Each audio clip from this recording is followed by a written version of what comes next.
If I stole it, why do I still have the receipts? You're not the first person to stand here shaking because someone needed a scapegoat. We are not here for feelings. We are here for facts and compensation. African karma stories. The kitchen smells like lemon cleaner. Isi Mensah stands by the granite counter, arranging groceries as if she is setting a trap. Imported chocolate bars, a tall bottle of olive oil, a jar of nuts, a small box of skincare. She doesn't look at the items. She looks at Amma. "You've been taking things," Isi says. Her voice is steady, practiced. Not rice. Not soap. Luxury. Amma keeps her hands at her sides. Her uniform has flour dust from breakfast. She recognizes every brand, every price. Every day she carried them upstairs with her wrists burning. Kojo Mensah sits at the dining table with his laptop closed. He doesn't speak. He watches like a referee who already knows the score. Isi taps the olive oil with one fingernail. "The pantry is always lighter. And every time I ask, you act confused." She smiles without warmth. "Today you won't." Ama cielos. "Madam, I bought those." For half a second, the room hangs. Then Isi laughs, short, sharp, loud enough to spill into the hallway. "You bought them? With what money?" Amma opens her mouth, closes it, then tries again. "Sometimes you send me. Sometimes you say add small things. Sometimes you say you will settle me later." Isi's eyes harden. "So now you're accusing me." She turns toward the doorway, raising her voice like she is calling witnesses. "Kojo, are you hearing this?" A shadow appears at the open door. Efua Sarpong, the neighbor who runs the building WhatsApp group, leans in with a concerned face that doesn't match her curiosity. "Is everything okay?" Isi nods toward Amma's handbag on the chair. "Let's end this. Empty it." Amma's pulse thuds in her ears. She reaches for the bag, then stops. No, Isi tilts her head. Refusing is proof. Kojo finally exhales, slow. "Amma, just cooperate." Amma looks at him, then back at the evidence on the counter. She feels something crumpled in her apron pocket. Paper against skin, a habit she never explains. Her voice comes out low and even. "If I stole it," she says, "why do I still have the receipts?" Efua's eyes drop to her phone, already typing quietly. Isi doesn't even lower her voice when she says it. "You're done here," she tells Amma. "Pack your things and go." Amma stands in the same spot, breathing carefully, like breath is the only thing she still controls. She looks at Kojo again, waiting for him to correct the moment, to ask one question, to slow it down. Kojo doesn't. His silence lands heavier than Isi's words. Isi reaches for her phone. "And don't make this ugly. Because if I decide to call the police, it becomes a different kind of day for you." Amma hears Efua in the doorway shift her weight, hears the tiny, impatient taps of a screen. Amma knows that sound. It's the sound of a story leaving the room. She walks to the small staff corner, takes a scarf, her second pair of slippers, the cheap hand cream she keeps for cracked palms. Nothing else in that apartment belongs to her, not even the hours she has already worked this week. At the door, Isi adds the final cut. "I'll think about your pay. After we check everything." Amma turns back once. "You can check. You will see."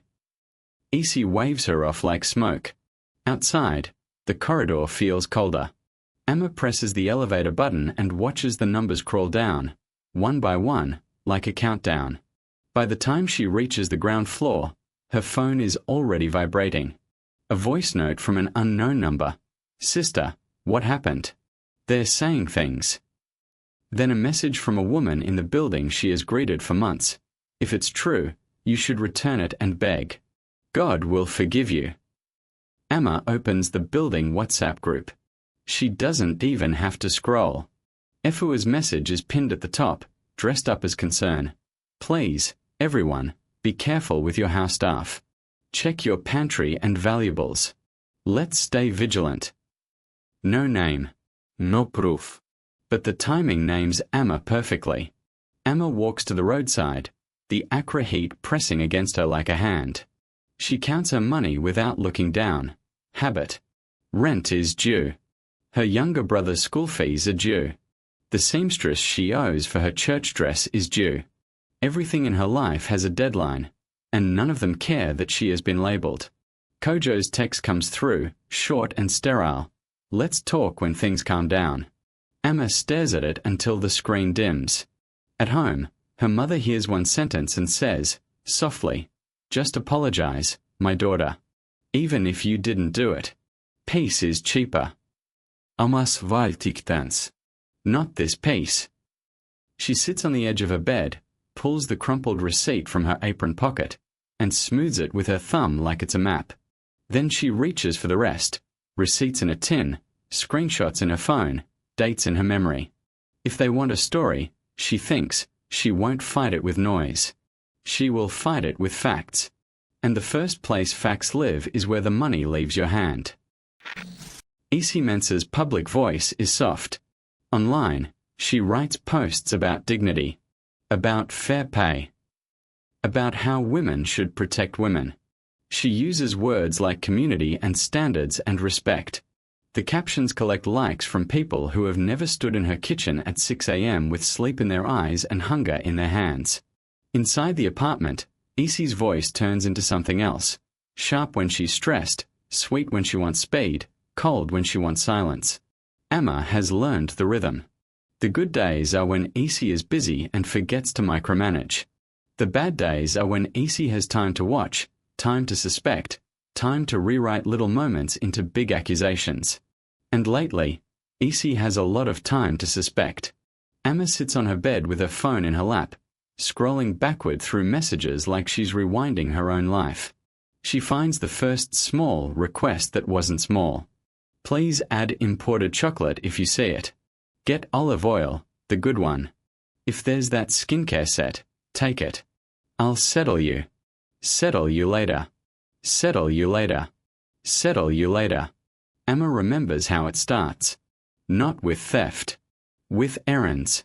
Isi begins asking for itemized lists, then stops wanting itemized lists. She begins handing Amma cash, then begins sending Amma without cash. She begins praising Amma in front of guests. She's so trustworthy, I don't even check, and then, privately, checks everything. Kojo stays on the edges of it. He asks questions that sound like caution, not care. How much did you spend? Where's the change? Did you take a photo of the receipt? He calls it being responsible. Amma calls it preparing to doubt her. Then there's your. Isi's younger cousin is suddenly around more. He comes with jokes and errands and easy charm. He shows up to drop something off, to pick something small, to help Auntie. Amma notices how he knows where things are kept, how he drifts toward the pantry like it's his own home, how Isi doesn't watch him the way she watches Amma. Amma replays that morning again, the counter lined with luxury items like a courtroom table, Isi's laughter turning the hallway into an audience. A story doesn't spread that fast unless someone has been rehearsing it. Amma stops asking herself the question that keeps her small. How do I prove I didn't steal? She asks the question that makes the room dangerous for someone else. Who benefits if everybody believes I did? She looks down at the crumpled receipt in her hand and realizes something. This isn't just about groceries. This is about access. About who gets believed. About who gets sacrificed when a clean image starts to crack. And the first crack is already moving through the building, apartment by apartment. Amma wakes up early, not because she has work, but because her body still believes she does. The room is quiet in a way that feels like punishment. Her phone sits beside her like a small judge. She opens a message thread from a woman in Osu who once said she needed a nanny urgently. The chat is still friendly on the surface. Good morning. How are you? But the warmth is gone. They meet anyway. The house in Osu is bright, expensive, and polite. The woman offers water, asks about experience, asks about cooking, asks about punctuality. Then her voice shifts, casual like it's nothing. So, what happened at your last place? Emma feels the question land inside her chest. Not because it's unfair to ask, because it's unfair that she has to answer it. There was a misunderstanding, Emma says. The woman nods slowly, like she's already heard the story in its final form. You know people talk. Emma leaves with a "we'll get back to you" that means no. Outside, the heat hits her again. Accra moves the way it always does, trotros calling, sellers threading between cars, music leaking from somewhere, but Emma feels separated from it, like she's walking behind glass. She checks her phone. Another message in the building WhatsApp group. Efua again. Ladies, please check your pantries and valuables. Don't ignore the signs. Ladies. Pantries. Signs. No name. No proof. Just the shape of an accusation. Emma scrolls up and sees the earlier post still pinned. It's not just gossip now. It's an instruction. It turns her into a warning label. When she gets home, her landlord is waiting by the gate, his voice gentler than his words. Emma, my sister, I know things are hard. But rent is rent. Don't bring trouble to my house. Trouble. Like she carries it in her bag. Emma nods and says, I understand, because arguing with rent is like arguing with weather. Later, her mother calls again and repeats the same advice, softer this time, like she's trying to save Emma from a world that doesn't care about innocence. Apologize, her mother says. Even if you didn't do it. Let it end. Ama klos haries. If I apologize, I'm agreeing I stole. Then it never ends. She opens the WhatsApp group and starts typing. Her thumbs move fast, anger making her brave. I did not steal. I have receipts. I have. She stops. Deletes everything. Words will be forwarded, twisted, laughed at. Words will become another story for Efua to manage. Emma stands up and pulls out the tin she keeps under her bed. It holds small papers people call useless, receipts, old notes, folded reminders. She lays them out like pieces of herself. If they want to label her, she thinks, she won't beg for belief. She will build a timeline so clean it can't be shouted over. And she knows exactly where to start. She grabs her phone, tucks the crumpled receipt back into her pocket, and heads for the supermarket, because the truth always leaves a trail where money changes hands. The supermarket air is cold enough to raise goosebumps on Emma's arms. She walks past aisles she knows too well, brands she can name without looking, until she reaches customer service. She doesn't come to shop. She comes to retrieve her own memory in ink. A young woman behind the counter looks up. Her name tag reads Senna Quay. Senna takes one look at Emma's face and doesn't rush her. I need my loyalty card history, Emma says. Her voice sounds steady, but her fingers keep folding and unfolding the same crumpled receipt in her pocket. Senna nods like she understands the language of panic. For what period? Emma gives the months. Senna types, pauses, then asks, is someone trying to say you didn't buy what you bought? Amas troatiktans. She refuses to cry here. Not in front of strangers. Not in front of a counter. They said I stole, Emma answers. Senna's eyes harden, not at Emma, at the world. You're not the first person to stand here shaking because someone needed a scapegoat. Emma watches the printer as if it's a judge about to speak. The paper comes out slowly, line by line, each transaction a small, undeniable fact. Dates. Times. Items. Totals. Emma's breath catches when she sees it. Imported chocolate. Same brand Easy displayed like a trophy. Purchased on a Tuesday morning. Time stamped. Then the olive oil, the good one. Then the nuts. Then the skincare set. And next to the payment line, it's split like her life has been split. Some paid with cash, some paid with mobile money, her mobile money. Emma points to a transaction. Can you reprint the receipt for this one? Senna leans in. Yes. These can be matched to exact timestamps. Emma's mind starts stitching the months together without permission. Tuesday morning, Essie had sent her right after school drop-off. That Friday, Essie texted add small things and promised to settle later. That Sunday, Emma had been told not to spend too much, then was blamed for the pantry being empty. One line on the printout hits like a slap. A purchase on a day Essie swore Emma never went shopping. Emma whispers, so she lied. Senna doesn't soften it. If the system says you bought it, you bought it. Emma gathers the papers carefully, like they are fragile, like they are power. She walks out into the Accra heat again, but she isn't dizzy this time. Now she has proof she bought the items. But that isn't enough. Because clearing her name means more than showing she paid. It means proving something sharper, proving Essie knew exactly what she was doing. And Emma already knows who she has to place these papers in front of next. Kojo agrees to meet her, but he chooses the building lobby like it's neutral ground, public enough to keep things civil, close enough to keep it quiet. Emma arrives early. She doesn't sit immediately.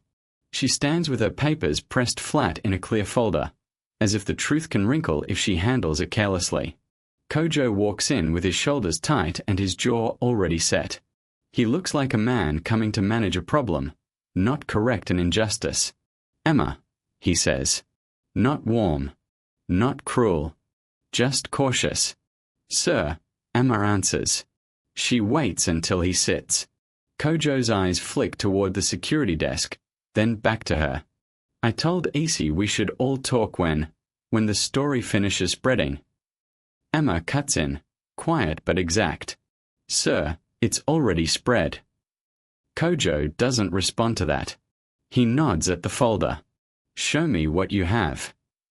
Emma slides the first receipt across the table. Then the next. Then the loyalty card printout. She doesn't explain yet. She lets the date speak first. Kojo picks up one receipt and reads the timestamp. His eyes move to the items: chocolate, olive oil, nuts, skincare, and he swallows like he's tasting embarrassment. He flips to the payment line. His face changes. He looks up. This is your number. Emma holds his gaze. Yes. Kojo taps the paper once, harder than necessary. Why is your money paying for my household? Emma's voice stays level, but her hands tighten under the table. Because your wife sends me without enough cash sometimes. Or she says add extras. Then she says, I'll settle you later. Kojo frowns, the kind of frown that means his brain is doing calculations his pride doesn't like. Essie told me she gives you money for errands. Emma doesn't laugh. She doesn't need to. She just slides over a screenshot of a message. Please add the olive oil. I'll settle you later. Kojo stares at it, long enough that Emma can see the moment he understands. This isn't a misunderstanding. This is a system. Emma takes a breath. Sir, I can tell you the day for each one. Kojo looks up again. What do you mean? Emma points to the first receipt. This one, Tuesday. You are out of town. Madam texts me after school drop-off. She says there will be guests. She says make the pantry look better. She points to the next. This one, Friday. She sends me after the clinic near Kolbu. I carry the bags upstairs myself. She tells me not to mention the cost in front of anyone. Kojo's eyes narrow.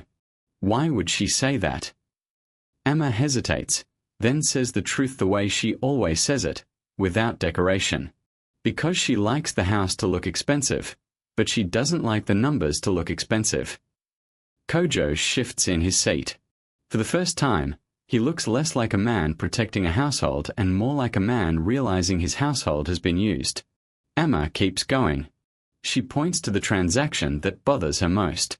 And this one, this is the day Madam swore I never went to the supermarket. But the system says I did, at this time, with this card. Kojo's mouth opens slightly, then closes. He gathers the papers into a stack, aligns the corners, and exhales through his nose. Amma, he says slowly, if this is true. It is true, Amma replies. And it's not just about groceries. Kojo glances around again, like the building itself might overhear. Let me handle it privately. Isi can apologize. We can pay you what? Amma's voice doesn't rise, but it becomes firmer, like a door locking. Sir, private is what created this. Private is why I'm a thief in your neighbor's phones. Kojo stiffens. What do you want? Amma doesn't rush her answer, because she knows this is the hinge in the story, the moment where truth either gets buried politely or carried into the light. I want my wages, she says. I want my reimbursements. And I want the lie corrected where it was told. Kojo's jaw tightens again, but his eyes drop back to the receipts, to the dates that won't change no matter how offended he feels. He taps the stack once more. There's one more thing. Amma watches him carefully. What? Kojo leans in, lowering his voice. Isi keeps saying you're the only one with access, that only you can move things in and out. If we check the building hallway footage, it ends the argument. Amma feels a cold clarity settle in her chest, because footage doesn't just show what she carries in. Footage shows who else walks in when she isn't there. Amma nods once. Let's check. Kojo stands, still holding her receipts like they're heavy. Come. We'll talk to security. Amma follows him toward the desk, already sensing the next fight. Proof is never free, and whoever has been hiding behind her name is about to appear on a screen. NII Kapakpo's office smells like paper and old air conditioning, the kind of place where people come to complain, then leave unsatisfied. He sits behind a desk stacked with maintenance forms and unpaid notices, and he looks at Amma like he's already tired of the story. Kojo does the talking at first. He keeps his voice calm, respectable, the voice men use when they want doors to open without asking twice. We need hallway footage, Kojo says. Specific dates. Specific times. NII Kapakpo steeples his fingers. Footage requests are not gossip matters. Give me the dates. Amma slides the loyalty printout forward. Timestamps circled. Receipts aligned like small soldiers. NII's eyes drop to the paper, then lift again. Something changes. He turns to the security supervisor standing near the door. Mr. Owusu, he says, pull the clips. Mr. Owusu shifts his weight like the floor is suddenly slippery. The system, sometimes it overwrites. Kojo's patience thins. Sometimes. Or when someone asks for it, it suddenly has problems. Mr. Owusu gives a small shrug. Sir, I'm only saying, and I cuts in, sharp. Bring the footage. They move to the monitor in the corner. Amma stands behind Kojo, close enough to see the screen clearly, far enough to breathe. Her heart beats like it's trying to warn her. Proof is a weapon, and weapons make people desperate. Mr. Owusu clicks through folders, slow. Too slow. Then the first clip opens. A hallway. Clean tiles. A quiet afternoon. Amma appears on screen carrying 2 branded shopping bags, shoulders slightly forward from the weight. She walks straight to the Mensa's door. She unlocks it. She enters. She comes out minutes later without the bags. Kojo doesn't speak. His eyes stay glued to the timestamp at the bottom. Mr. Owusu clicks the next clip. Amma again. Different day. Same bags. Same door. Same quiet, ordinary movement that should never have become a crime. NII Kapakpo points at the time. Matches your receipts. Amma doesn't smile. Vindication doesn't feel like joy. It feels like a returning to lungs that have been held underwater. Kojo nods once. Show the day she was off. Amastrooatiktans. She hasn't said those words out loud, but Kojo already understands the shape of the question. If she isn't there, who is? Mr. Owusu hesitates, then clicks. The hallway appears again, early evening. The mensa's door opens. A young man steps in, you're Isi's cousin. He moves casually, like he belongs. In his hand is a key. Not borrowed at the door. Not handed over. His own. He enters. The door closes behind him. Kojo's face drains, fast. Emma feels the room tilt, not from fear this time, but from the sudden, brutal clarity. The lie was never meant to be believable. It was meant to be loud. Nii Kapakpo looks from Kojo to Emma. So she said only Emma has access. Kojo doesn't answer immediately. When he finally speaks, his voice is low. She lied. Emma watches the frozen image of Yor on the screen, hand on the key, body half turned, moving through a door that Emma has been punished for entering. Kojo straightens, jaw tight like he's biting down on something poisonous. We are going upstairs. Emma doesn't stop him. Because now the question isn't whether Emma is innocent. The question is what Isi is hiding behind that accusation, and how far she'll go to keep it hidden once she realizes the building itself has witnessed the truth. Isi opens the door before Kojo even knocks twice. Her smile appears first, bright, controlled, the kind she uses when someone is watching. Then she sees Emma behind him, and the smile doesn't disappear. It sharpens. So now you're bringing her back here? Isi asks, voice light like a joke that isn't funny. To do what? Perform. Kojo walks in without asking permission. He drops Emma's receipts on the counter, the same counter where Isi staged the pantry like a trial. Explain, Kojo says. Isi glances at the papers and barely blinks. I don't have to explain to a liar with props. Emma keeps her arms by her sides, shoulders squared. Her chest feels tight, but she refuses to beg for oxygen in someone else's house. Kojo slides the loyalty card printout forward. Her card. Her number. Her money. Multiple times. Isi laughs again, softer this time, like she's trying a different tactic. So what? She wants to be praised for buying things she wasn't asked to buy. Emma's voice stays calm. You asked. You said you will settle me later. Isi turns on her immediately. Stop it. Stop this obsession. She looks at Kojo, widening her eyes like she's the victim of a strange stranger. She's trying to extort us. She's forging things. People do it all the time. Kojo's face doesn't move. We saw the footage. That lands. For the first time, Isi's confidence flickers. It's quick, gone in a blink, but Emma sees it. Isi's gaze shifts, not to Kojo, not to Emma, to the tablet on the side table. Like she's thinking of something else she needs to protect. Isi recovers fast. Footage proves she carried bags. It doesn't prove she didn't take from us. Kojo walks to the tablet and wakes the screen. A notification banner is still there, half hidden, like a lie that didn't close its mouth in time. Finance, expense query, repeated client hospitality claims. Please clarify receipts and dates. Kojo taps it. An email thread opens, polite words with hard edges. Emma doesn't understand everything, but she sees numbers. Totals. Dates. Grocery receipts attached as supporting documents. Kojo scrolls, jaw tightening with every line.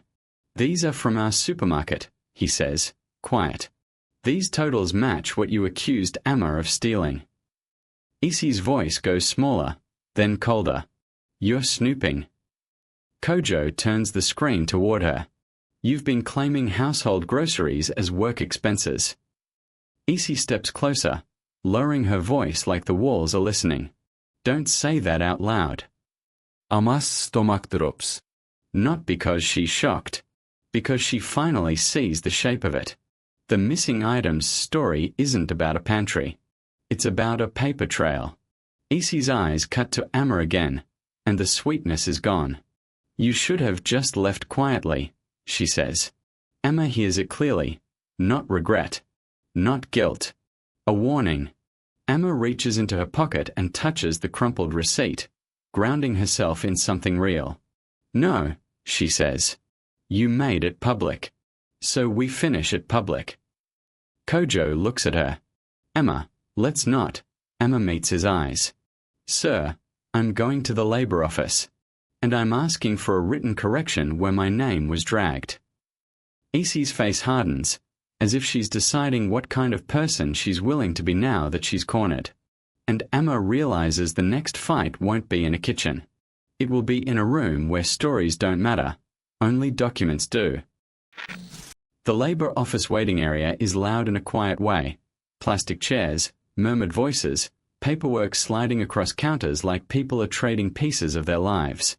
Emma sits with her folder on her lap, both hands resting on it as if it might run away. Madame Boateng calls her name without looking up, already reading a form. She is not dramatic. She doesn't soften her face to invite tears. She has the calm of someone who has seen every kind of excuse. Inside the small mediation room, Madame Boateng points to 2 chairs across from her desk. Seat. Both of you. Isi arrives 5 minutes late, dressed like she is attending a panel discussion.